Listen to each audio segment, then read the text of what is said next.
Hello, and welcome to another installment of You Can Call Me Karen. In this episode, we have some laughs remembering an MTV favorite from the 90s, Singled Out. The 90s are certainly in full force on Singled Out, but we explore how it really set the stage for modern reality dating television. Specifically Love Island and the parallels of how the hosts have a few things in common. So we hope you enjoy as we continue breaking down all things 90s, and let's get straight to it. Little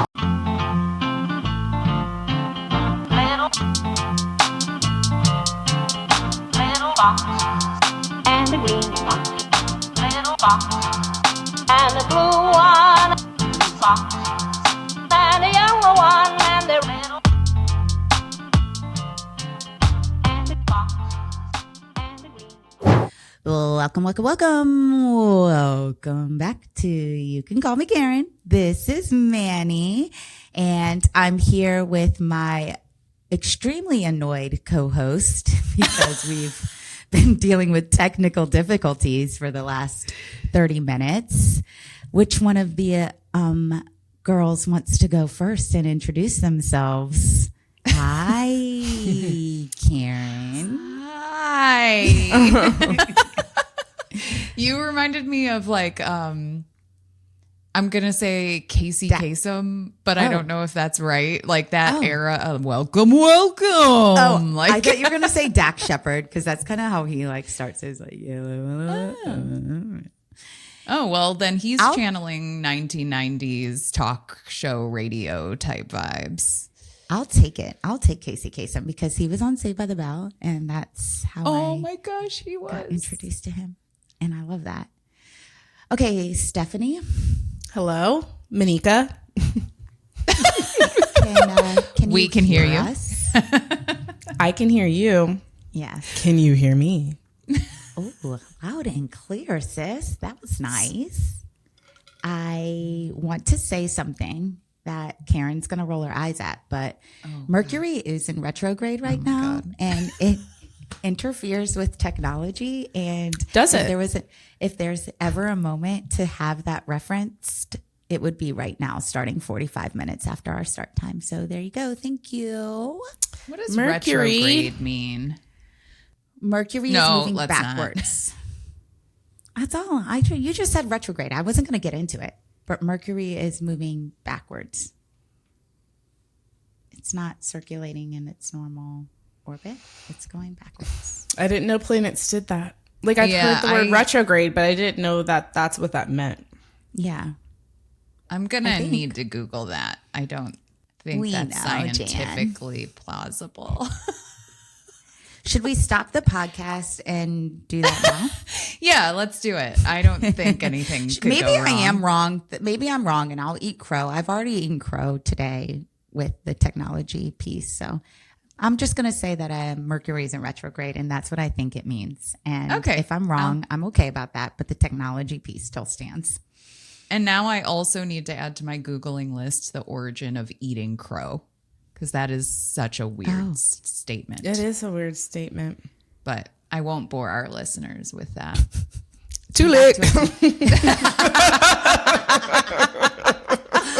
Oh, my God. Also, we're going to talk about whatever today, but we didn't talk about, do you guys have your Karen stories ready? Because after all this, hopefully, okay, good. Thank the Lord. I know. I was like, I have to at least have a Karen story today. God, I was our time on. literally sitting here panicking about that as we were getting going. That we had I not got touched you, that. girl. I got you. Thank you. Otherwise, I have one that we know all about together as a group. That will come later. Oh, okay. Well, you hold that thought. I will. We're going to get into it, but just as the title of the show said, today we are going down a 1995 game show rabbit hole for Singled Out. Yay. I'm excited about this one. I don't know where this is going to lead us. I have some questions, some lore, some comparison to modern day Love Island, which none of us watch. But I just feel like the inception of trashy reality TV dating shows started with Singled Out. And that's the thesis of this podcast today, I think. Fascinating. Okay, great. I'm excited. So, yeah, me too. Okay, so who we calling, Karen? Okay, so I just got back from, this is Steph. Did you, I don't know. I guess I said, I don't know. For our first time listeners. I know, but you didn't say like Steph, who you call. So, Take it away, Stephanie. Thank you, Monica. So I just got back from Dance Nationals. Oh, and my studio did really, really well. Dance. Congratulations. Really well. Yes. You know, competed well, placed well, danced well. It was all good. Except we have, my studio has like 2 tracks you could go down. So like you could be like in our like ultra competitive team where you travel, like we do 6 competitions throughout the year, 3 of which are out of town, 2 of which are in town. And you are required to go to nationals, and you do conventions, which is 3 of those competitions and whatever. So this is like super serious dancer. And then you have another track you could go down where you can compete, but you only compete locally. You don't have to go out of town. They don't have as many like classes that you train in. Like they just take like a jazz class, a ballet class, and like that's it. And they're not required to go to nationals. Okay. When we go as a studio to like regular studio competitions, there's 3 levels that you could enter into. And this is studio competition. If you go compete at a convention, there's 1 level. But at studio competitions, they have a beginning, intermediate, and advanced. So our super competitive team competes in the advanced. And we put our like next tier down competition team, we put them in the intermediate level. And the levels are often based on hours that you train.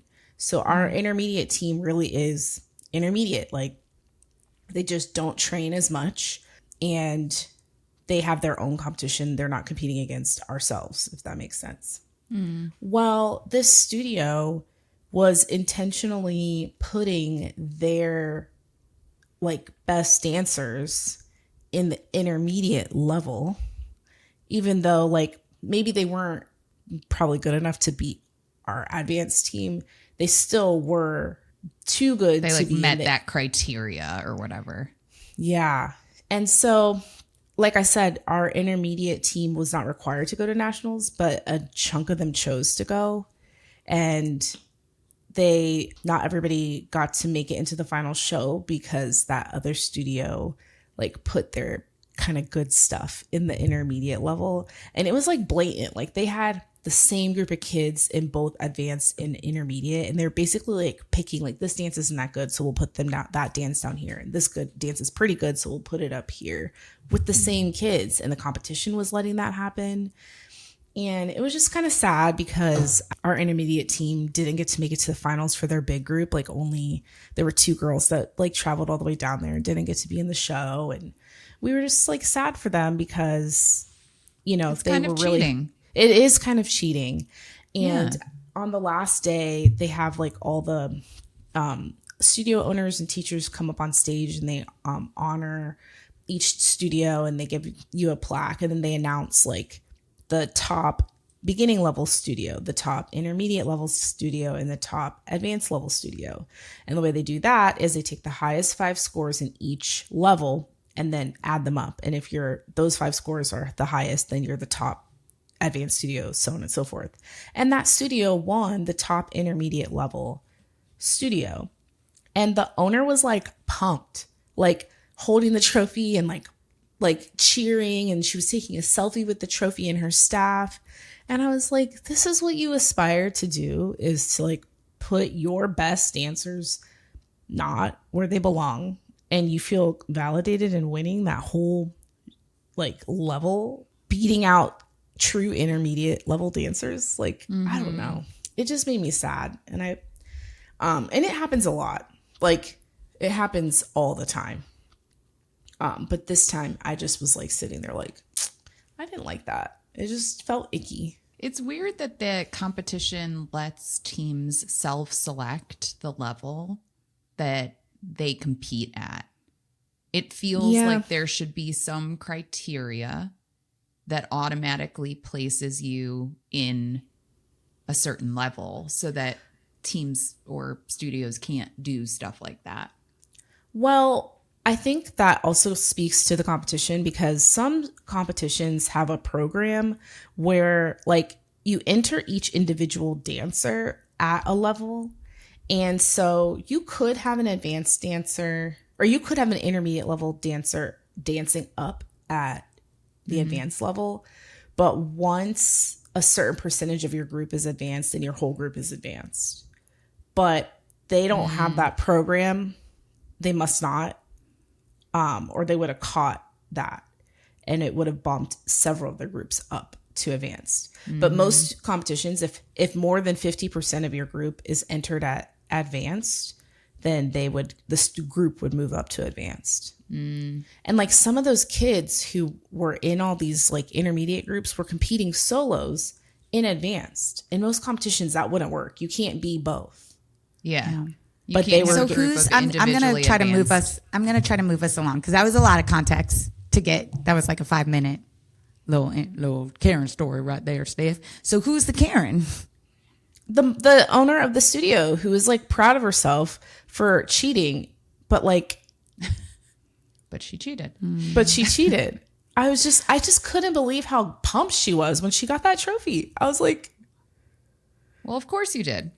You won it. Of course you did. Intermediate level. I'm gonna counter. I'm gonna counter that there's a larger Karen at play here because we see this happening across the board with youth sports. This happens at softball tournaments with Brielle. We are seeing a new wave of parents holding their kids back, mainly boys, from starting kindergarten so that they can be bigger, better, faster than other people, which is really funny when you think about the argument about trans people in sports. And now we have a whole group of parents who are holding their children back so they can be biologically bigger than other competitors. Youth sports has become a monster.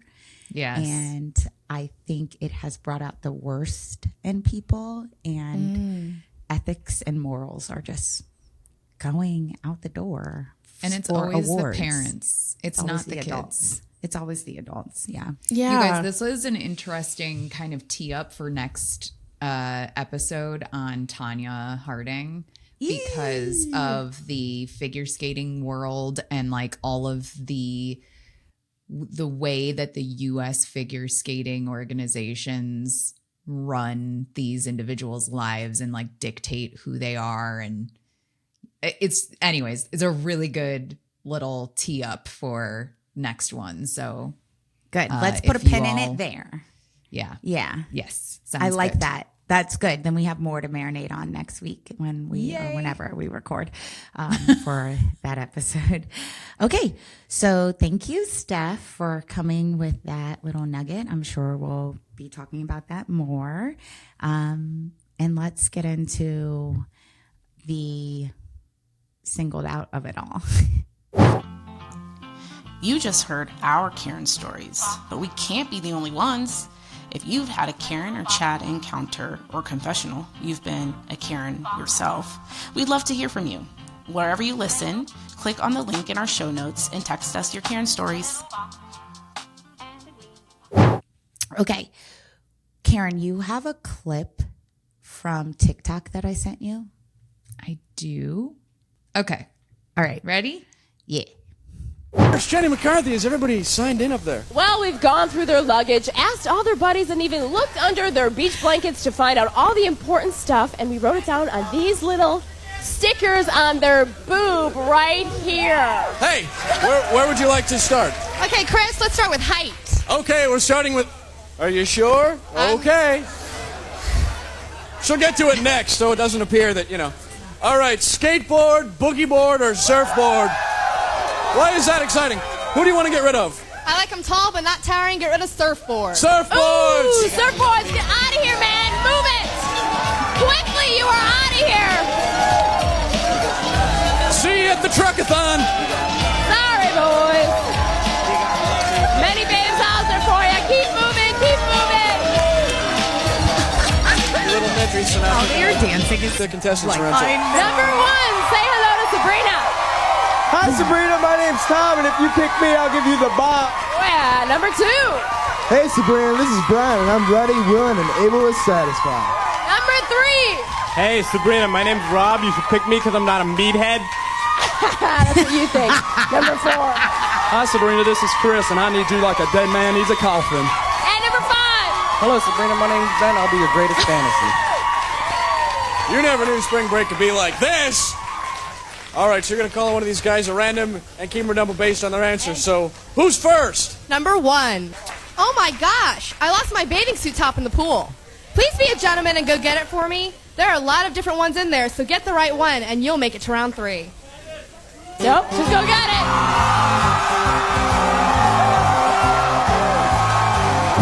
Okay, stop right there. I forgot to give like so much context. I was just so excited about this. So maybe we will have to like slice this up a little bit. But for our listeners, I had my co-host just watch a TikTok video of the 1995 show Singled Out, just so that it could jog their memory on how freaking crazy this was. This was, okay, I think this was like even more absurd because it was on the MTV spring break stage. But from the clips that I saw before while I was researching it, this is pretty much how the show went. Because I don't remember like the task or whatever. Like they played games like that. Yes. Okay. I don't remember that. So here's how I think we're going to do the episode.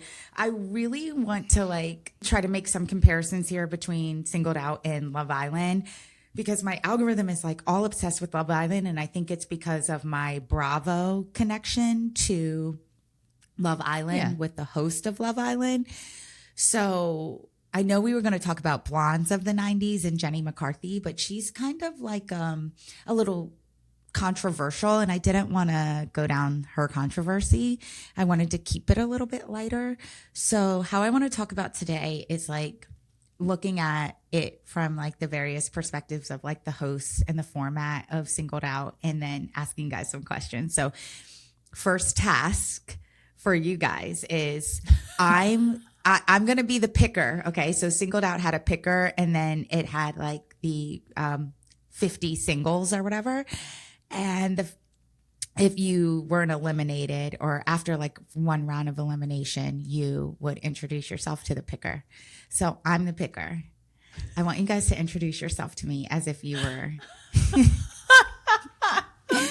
Like the pick me and something. like the dude. My name's Brad, and you should pick me because I'm not a meathead. Okay, Brad. Cringe. All right, so who's up first? Oh my gosh. All right, I have one, but Okay. it's I can't believe I'm about to say this out loud. yes, I know. All right. Hey, this is Steph. You should pick me because blacker the berry, the sweeter the juice.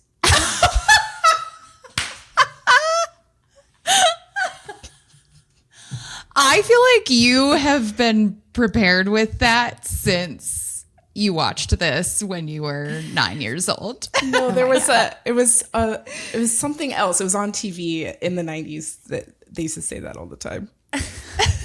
It's part of a Tupac song, right? Blacker the berry, Is it? the sweeter the Sweeter juice, the the darker juice. the flesh, the deeper the roots. Oh. Or like black coffee, no sugar, no tea. That's the kind of girl I need down with my team. That would have been better. All right, so There's Karen, so what's your many white ass good gonna rap say? songs for really white people. I have nothing. I'm like, drawing a complete blank and panicking right now. So that's fun. Even though I told you. I know. And then I saw it and I completely forgot that this was the assignment. Just say it. Hey, Manny, my name is Karen. That's what I got. Gone. I want the black girl. As you should. No, I really have nothing. Oh my God. Okay. So as I said, this whole thing was going to take a couple of different angles with popular culture. There is a podcast that I love right now called Diabolical Lies that just did an episode on Alex Earl and Alex Cooper and the whole saga with those two blondes. So I was wondering if there was like something here with like Pamela Anderson and Jenny McCarthy and like, but no, it turns out Pamela Anderson and Jenny McCarthy are like friends. So then they're friends. Like, yeah. Oh, I didn't know. Yeah, that. they're very friendly. I know. Couldn't you believe it? That the media didn't like destroy them them against each other. Oh my gosh, another good little teaser for next week. Oh, yes. Exactly. So that angle didn't really fit for me. Then I started thinking about this from Love Island, at least its most recent season in Ohio, unfortunately. But Love Island and their co-host. And I was thinking about it in the way of how their co-hosts were picked versus how Jenny McCarthy was picked. So to give you a little bit of context and a little bit of lore, Ariana Madix had a similar scandal to, or she went through a similar scandal to that whole Summer House thing I was telling you guys about that like broke the Bravo sphere into freaking millions of pieces. Okay. So her ex, Tom Sandoval, had an affair with their mutual friend and co-star in 2023. And she like just became this phenomenal woman who won with like brand deals and ads and was on Dancing with the Stars and was eventually hired as Love Island's host. And if you don't know the premise of Love Island, that's fine. But what I found out about Love Island that I didn't know is it airs every single day. Every day for like 2.5 months, except for like Sunday or something. Yes. Whoa. So her being the host of this show means she's booked and busy, right? Like she's like pretty famous. So then when this happened to Sierra, they brought her on as a host of Love Island, but on a different part of the show called After Sun, which is on the days off of Love Island. So people are getting this content like 6 or 7 days a week. Constantly? Wow. Constantly. Yeah. That's insane. Yes. So this is like the wronged woman to Love Island host pipeline that I think also adds to the show's drama. And I think this is why it's also coming up in my like algorithm. So that's like Gen Z 2026 version. Okay. Now rewind to 1995 and we have Jenny McCarthy. Okay. And Jenny McCarthy is from a working class Catholic family in South Side of Chicago. Yes, did you know that? I did know that. Yeah. Oh, I she didn't went know to high that. school with my like best friend's mom, like when we were growing up. Yeah. I just weirdly remember that because she was so famous when we were, you know, in 4th and 5th grade or whatever that was. And I remember my friend's mom saying stuff like that. She went to high school with her. Were they friends? No, Oh, I don't think so. She didn't really have the nicest of things to say about her, but like in typical, like you were in different groups of friends and, you know, like, yeah. you just didn't have much in common. It wasn't anything like specific. There was nothing salacious or anything. They were just high school kids who weren't friendly. Oh, okay. Okay. Sorry to disappoint, but No, I nothing juicy here. yeah, actually I am kind of disappointed. I wish I had something really amazing to share, but I did know she was from this area. I don't know exactly where, but Okay. Yeah, I didn't. I mean, it's not like I'm like, where's Carmen Electra from? Where are these people from? I never really like thought of it. Yeah. Carmen Electra. Ohio? Is she from Ohio? Yeah, she's from Cincinnati. Oh, look at this. Midwest. we have all these ladies. connections to marginally famous 90s women. Okay, so Jenny McCarthy, I remember her not from her hometown, but from being a Playboy bunny. Not that I had Playboys, I just know this part. Sure. Story. Which My in name Googling is it was really Karen. strange. Like I had to like be like, you're not going to get in trouble for Googling Jenny McCarthy Playboy. Like you're just not. You're a grown Okay? woman. This is all Yes. legal. And there's also a lot more like intense pornography out there. So this is like rated G in my opinion. But anyway, so she was selected from 10,000 applicants for the October 1993 issue, paying her $20,000, which was really helpful for her family because she said she grew up, you know, not with a lot of money. Her mom was a courtroom custodian. Her dad was a steel mill foreman. So that money was really great for her. She had the whole wholesome Catholic girl persona in her layout where she actually had her high school sweater on in her layout. And she eventually became named Playmate of the Year. And she said, oh my God, yes. And oh my God, no, in the same breath, and cried from a car for an hour because her family was really devout Catholic. And her mom supposedly, whoa, stop. What? We like heard your breath. Oh, sorry. I thought you were It's like okay. snoozing or like saying something about her mom. No, I'm sorry. It was just like a weird mic pickup. We'll cut it out. And this is like my It's mic, working. right? Yeah. Yeah, it's Okay. working. Okay, it definitely is working. So her mom said, I only have 3 daughters now. And after that, her house got egged. Her sisters got taunted at school. Oh my God. But she got a really great payout and was given $100K for her Playmate of the Year check. And she gave it all to her parents to pay off their debt. Oh my gosh. So how do Yet we she feel about still that? was disowned. I guess not after that. Tisk. Yeah, that is not very Catholic. Tisk parents. That is very Catholic, if you ask me. Well, I agree. fair. Yes, good point. It is not very Catholic in its teachings, very Catholic in its practice. Yeah. So, yeah, a little bit of just background on her, but I guess I don't understand why maybe she just didn't really think it through. She was young, whatever, but you actively tried out for, or whatever that's called, applied to be a Playboy bunny. I'm finding I don't have the vocabulary for this. And then you got it. And then you also got the Playboy of the Year, which I also didn't realize was like another separate thing as you were saying that. But then you got sad when you got that, the thing that you tried out for. well, It's I like think a she just weird- knew that She'd blow up. yeah, she was going to blow up and she was going to have to disappoint her family. But wouldn't that have already happened by her being in the magazine?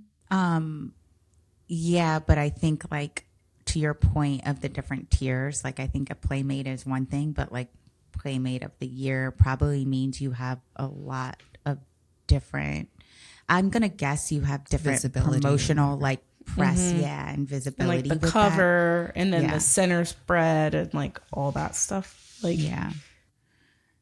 So, Yeah, I mean, and she was also probably young and she didn't think any of this through. And then all of a sudden it was very real of the ramifications of the decisions that she had made. But that part was kind of weird for me of isn't that what you want when you apply for this. Yeah. But I think assume. you also, like, back in the day when you did that, you thought there was never going to be a chance of you actually getting it. Mm-hmm. Sure. So I think people, Yeah. maybe that might have been part of it. So speaking of not having chances, she then went to go apply to be the co-host of Single Out, and she was rejected because of her Playboy experience. Stop it. That trashy show was like, you're too trashy. Yeah. They said, we're never going to have a Playboy on this network.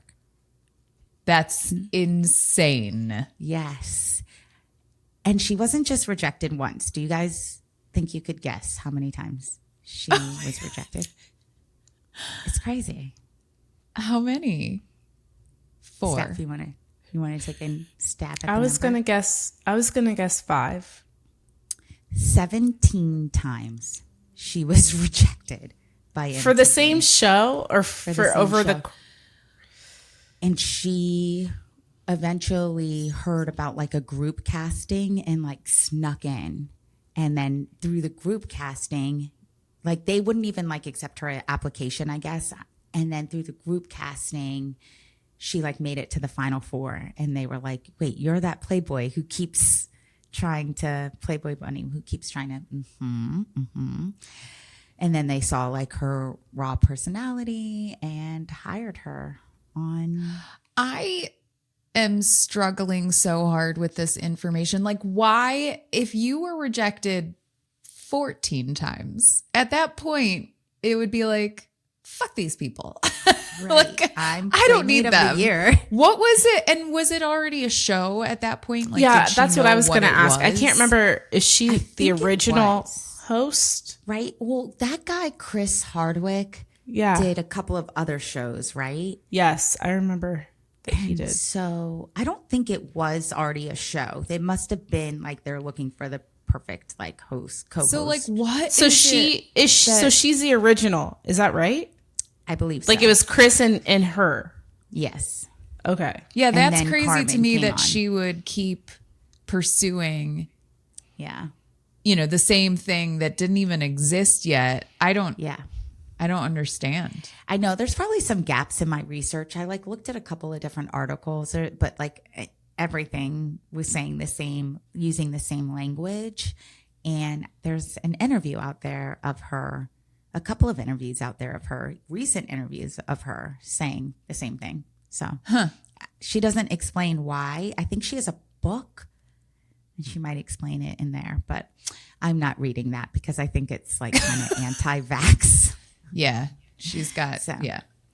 Like that. So anyway, so my whole thing is like Jenny got hired on her personality, no public backstory, to get onto MTV. Actually, her backstory like kind of backfired for her, where Ariana and Sierra get hired partly because of their backstory. So do you guys think that Jenny McCarthy could get hired as a host today with zero public backstory, just on personality?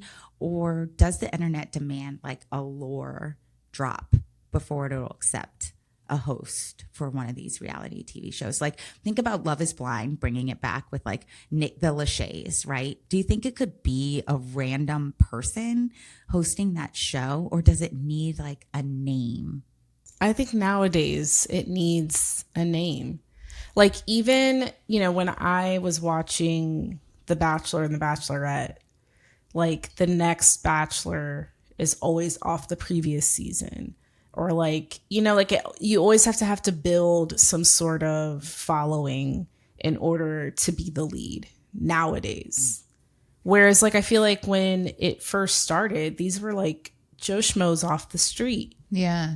And you fell in love with them through the season.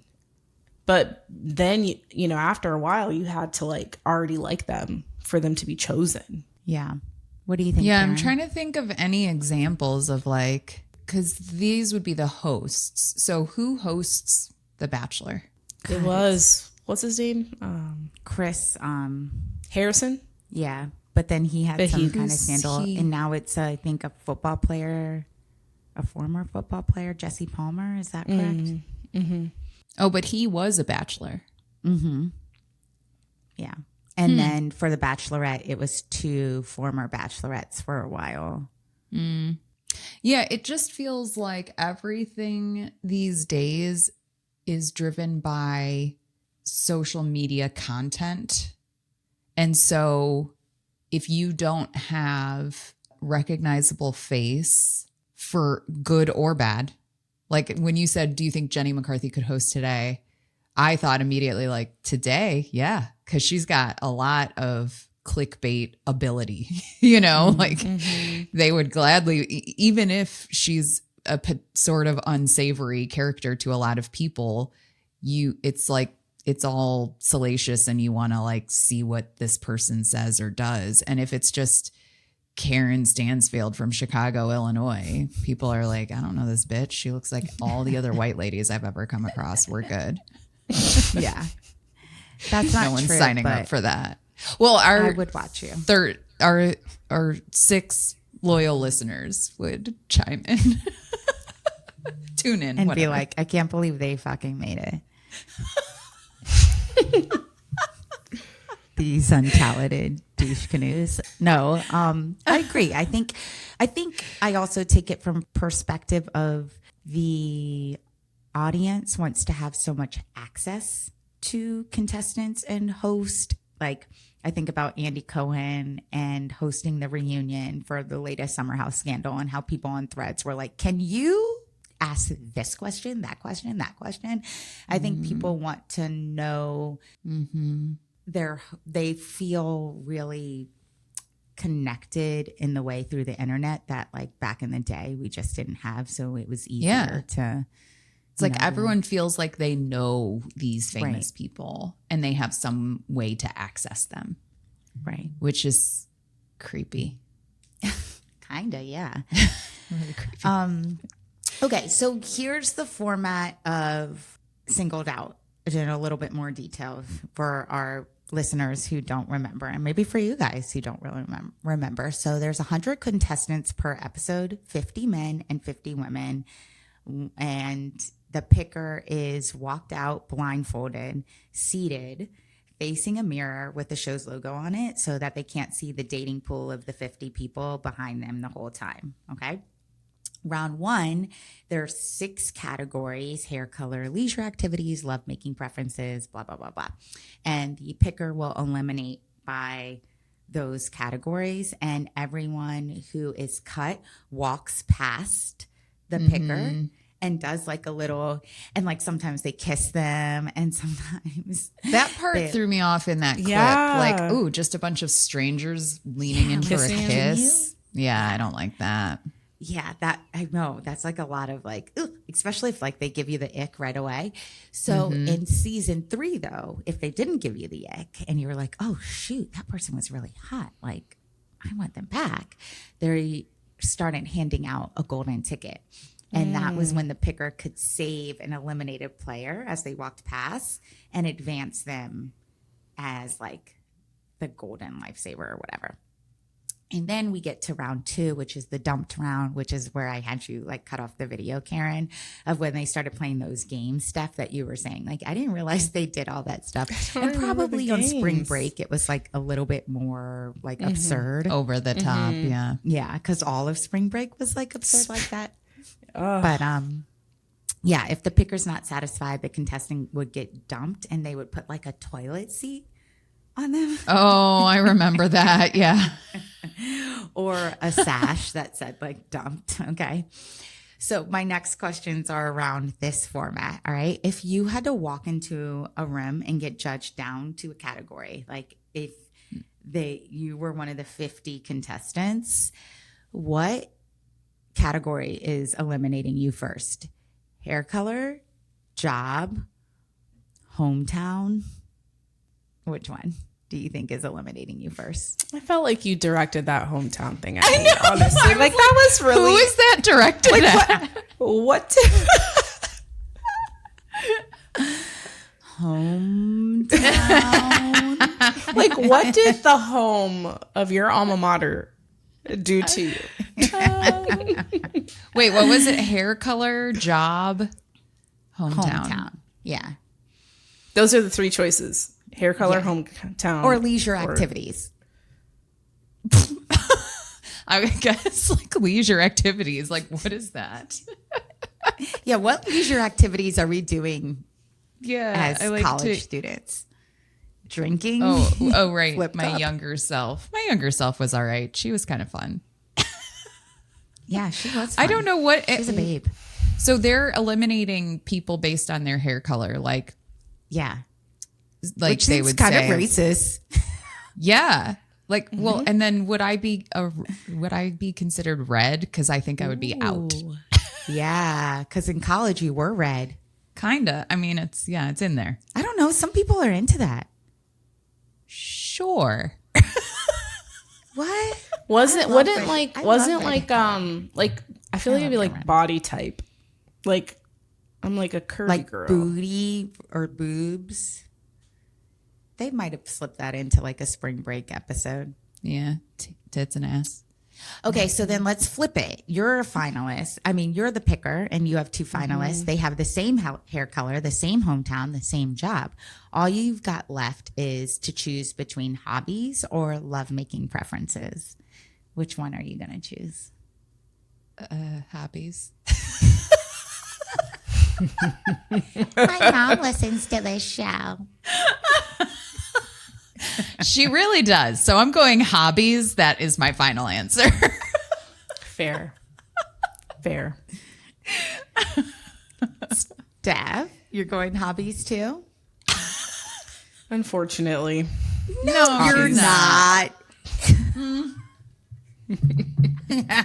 You guys have changed. I know. I Wait, know your so younger wait. self would say lovemaking preferences. I would have for sure. Actually, honestly, my younger You self would have said hobbies. would have said hobbies. All right, let's go with our younger self version to humor Manny right now. Yeah, thank you. Or your older self. Older okay. self. Oh, whatever self you want, I'll be kind. All right, so I want to give a couple of fun facts to this show that I came across and see how you guys react. So this one's not as fun, but apparently there was one episode where the finalists who actually won the date looked at the picker. I'm sorry. Oh. So they don't see the picker? They don't. The picker is behind a wall. Oh, neither of them see each other. Right. Okay. And yeah, because you saw in the spring break episode, she was behind, Yeah, but there were forgot some that times part. where she kind of had a blindfold on just in case she might see. So anyway, they said, "I'm good," and walked off set, which is devastating. Whew. Oh man. Could you imagine filming, talk about technical difficulties? Could you imagine filming the whole show only to get to that point and be like, what the hell? Wow. Ew. We don't have an episode. Wow. What? Yeah. What? Was I it feel a like man that who kind of said that to thing the nowadays. I feel like that. Yeah. I feel like Or that would kind of provoke. thing makes it interesting though. woman? Yeah, like they would Because love that. They would the make it happen. competitors kind of have now some power at the end. Ooh, You know, it's kind of like a white elephant gift exchange, and the final person gets to either keep it or trade it with, Yeah, well, I think that's one of the premises on Love Island is that okay, so there's these people who come in who are bombshells and they try to break up the couples. And every time that that Ariana comes back and is all right, I got to make sure you're coupled up. Who are you giving, who are you coupling up with this week or whatever? Okay. So then if you're not coupled up, you're in a position to be voted off and the audience votes off you from the island. It turns out I know nothing about this show. I don't know anything about this show. This is Yeah, it's bananas. Okay. But then they threw in something to what you're talking about, Steph, of then at the end, you can choose to stay together or break up. And there is $100,000 cash prize. and you say if you're going to split it or if you want to take it all for yourself. Whoa. Yeah. And I think there's been one person who was like, I want it all for myself or something like that. And so if one of the two people say they want to offer themselves, then the person who says they want to offer themselves gets it? Because I'm assuming... I don't remember how. I think it's like whoever is the last to be voted off the island. If they're coupled up, they can choose if they want to walk away with all the money. And, yeah. I might have to fact check that, but yeah. So to your point, Steph, of like throwing in those kind of things to like make it more salacious is like what we're doing now. Okay. Other random fact that I came across is there was a Boy Meets World crossover, which I didn't remember until I actually watched totally it. remember this. Yeah. With Do the you older remember brother, why? he was on it. Yes. Karen, yes. Do you remember Oh, why? I know Boy Meets World. Do you remember why they chose the older brother though? Because he looks like Chris Hardwick? Yes. He does. Yes. I know when I watched it, it was like, did holy then. crap, Yeah. they do look alike. And then it turned out that it was like just a dream. Yeah, at the yeah, end yeah, of the yeah. episode. He played like the most ridiculous, dumb, like, I would say jock, but I don't even think he was a jock. Like he was just this like dumb boy. So it was very fitting that he would be on that show, I felt like. Yeah, I agree. Sorry, I feel singled like out. That was a good like crossover for like a person who would be on Singled Out. Not really serious. He wasn't like a serious person. Right.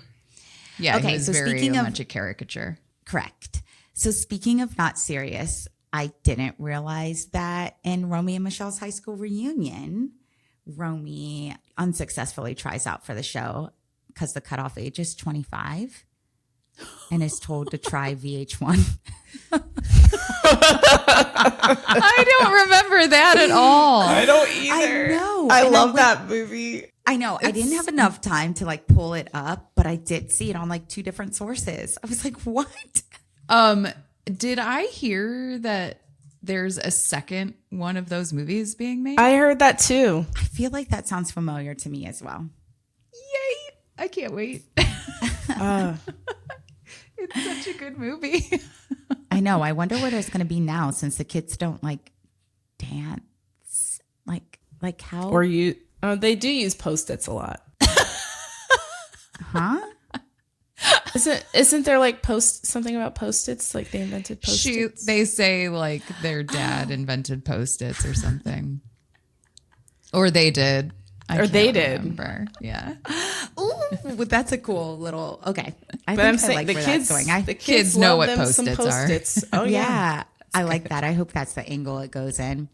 Okay, so you'll like this next fact, Steph. That Lisa Kudrow, she was Phoebe on Friends.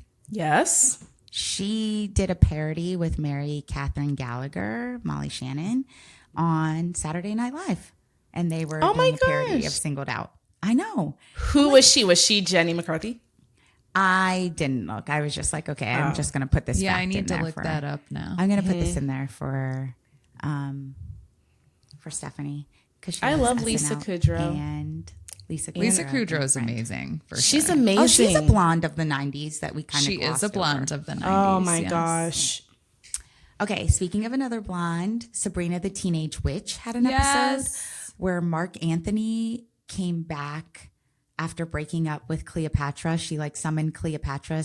Sabrina's Teenage Witch summoned Cleopatra back to like modern times so that she could pass a history test or something. Yeah, and Mark obviously. Anthony came back and Mark Anthony, mixed as them. in like the singer? No, Cleopatra's Mark Anthony. like history. I was going to say husband, but I don't think that's exactly how it works. I was like, what the heck does Mark Anthony have to do with anything? He doesn't. The 90s were a weird time. You can run, you can hide, but you can't chase my love. That's what he has to do with history. I was like, oh my God. Oh my God. All right. So let's put these shows. That was a fun little walk down memory lane. That was Also, like, I love all of these shows. It makes sense why I loved Singled Out at that moment, because all of, like, Boy Meets World, Clarissa Explains It All, Friends. These were my jams. Yes. Wait, not Clarissa Explains It All. Teenage Sabrina Witch, the right? Teenage Witch. Sabrina Same the girl, Teenage different Witch. show. We were gonna let it Yeah. slide. We were gonna let it slide. Yeah, sorry. I wasn't really listening. I was looking at my notes. Thanks. Okay, we're coming up to the top of the hour, so I'm going to close us out with like a little bit more of like putting these shows side by side. And then maybe we'll just end on some confessionals. So it's clear that both of these shows are casting people for chaos and not chemistry. Singled Out is, the dating pool leaned heavily on local actors and models and scouted for camera presence. And, and I think too, our point of like all these crossovers, like we're just making, what is it? I can't think. Mockumentary is the only thing that's coming to me. That's not what I was thinking, but I love that word. I know what you mean. It's just like, there's like fake. a specific technical word that I can't think of. Anyway, listener, comment below. Celia. Celia, she's an internet sleuth. She'll figure it out. So the same complaint can be said for the level of casting on Love Island, right? Content creation, who's going to cause the most drama.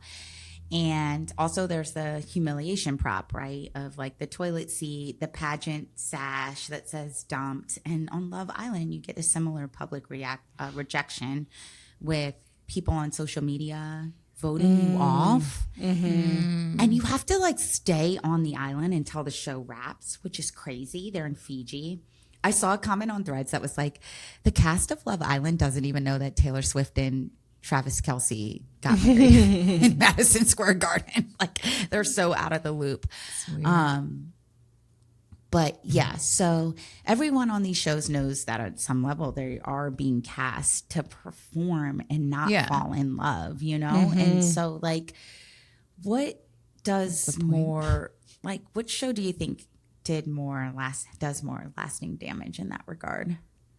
To the individuals, like to the people in, I don't really know Love Island that much, but if I remember Singled Out, it felt very jokesy. Like they didn't take themselves serious, No. It was really short. It was like 30 minutes once a week or something where they just kind of went through the song and dance, and like we all knew this wasn't a serious relationship. So I didn't feel like anybody was taking anything about it very seriously. Yeah, I always kind of agree with assumed that the candidates were repeats too, like the pool of people. If you won, then you wouldn't come back, and otherwise they just like threw you back into the same pool and started a new recording. Like I know that's not exactly how it worked, but that's what I just assumed. So like eventually you'll get picked, and then you maybe exchange phone numbers, and that was the end of it. Oh my God, you're making me think of two things I didn't put into the document, or two people I didn't put into the document. Pickers. Jennifer Love Hewitt was a picker one time. I think I remember that. Before she was famous, or No. or it was like a When she was- celebrity thing. Yeah, I think it was like a celebrity thing. it was a celebrity thing. And I saw this today, but I don't know how true it is. I like didn't have enough time to deep dive into it, but I did put it in our notes to cover this. Donkey Lips from Salute. From Salute Your Shorts. I feel like I remember that was that. his name. As soon as you said that, it made me feel uncomfortable. Donkey Lips. Donkey Lips, yeah. I put Salute Your Shorts in there. There is a little bit of a scandal with Donkey Lips. Not him, but he has a documentary out about like childhood Celebrity children on TV. Yeah. I think, Karen, you talked about this a little bit in our Saved by the Bell episode of like child actors. He has like a child actor sad story. But yeah, so I think what I want to do is maybe just move to confessionals for the last 4 minutes Do you guys have any confessionals of singled out or this episode that you want to share with our audience? I just didn't realize how much I don't remember about this show because I remember really loving it, and my memory is so good typically. And yours is. I can't remember anything about it. Like but I remember liking it, and I remember liking Jenny McCarthy. Like she was like the right kind of zany, and I felt like she kind of like put guys in their place. Like she kind of manhandled them and was like, "You're nothing. Like you think you're something, but you're not." And I loved that. Yeah, I think I read that she like would crack eggs on their head and like put them in headlocks, which like I love. And I'm like, yes, that's I want to be Jenny McCarthy. And there was some sort of clause where like when the guys came out, they like couldn't touch Jenny McCarthy. So like she was doing all that where they like and they weren't allowed to. Yeah. Good. That's the way it should be. That's actually quite progressive for 90s television. Yeah. Yet you can kiss the women strangers, but anyways. I was going to say my confessional was that this all made me think of this weird like made for TV movie thing that I watched about the dating game, which was basically the 70s version or maybe even 60s version of all of these shows. And it's very similar in premise where like the woman sits behind the thing and asks three men questions and then she picks one, right? Anyways, the movie was about one where it was like a serial killer. It was like based on a true story. It was like a serial killer was on the dating game and like went on a date with this woman. It was really creepy. But it's like, when did all of this obsession start with watching people try to pick a partner on television? It's such a weird cultural phenomenon that we can't seem to get enough of. Yes. I don't know the answer to that, but yeah, that was one of my questions that I didn't ask of like, do you think the audience actually wants these couples to make it, or do we just want a satisfying ending, you know? Yeah, I don't think the audience cares either way. You know, I think that the modern day Bachelors and all the Love Island and all of these makes you know the characters more. And so there's financial gain in having you more invested and wanting to like see what happens next. But then they just put out a new season and you don't give a shit about the last people. You know, like it's more the entertainment value than it is about anything to do with people finding actual love. That's maybe very cynical of me, but that's how I feel. I think there's some truth there in your cynicism. No, I'm just kidding. But like, no, I do. I agree. I think it's an entertainment thing, and it gives us something to talk about. Like, you know, again, with the summer house obsession that I had, it gave me something to connect with my neighbors on more so than like the actual people themselves. And that felt really good of like, okay, I'm connecting with women who have a similar interest to me, and we put the kids to bed and we're sitting around and we're talking and we're chatting and we're getting to know each other better. And I love that for us. So I'm going to keep doing it. Yeah, I love that. I do love that. All right, ladies. Well, this was a great time for me. I don't know how it felt for you, but I loved it. I loved it. I'm in full 90s mode these days. I love it. Yes. All right.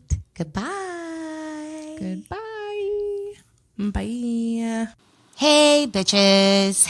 That's a wrap on another episode of You Can Call Me Karen. If you liked what you heard or didn't, go to our show page and leave a review. Just know we will call you out.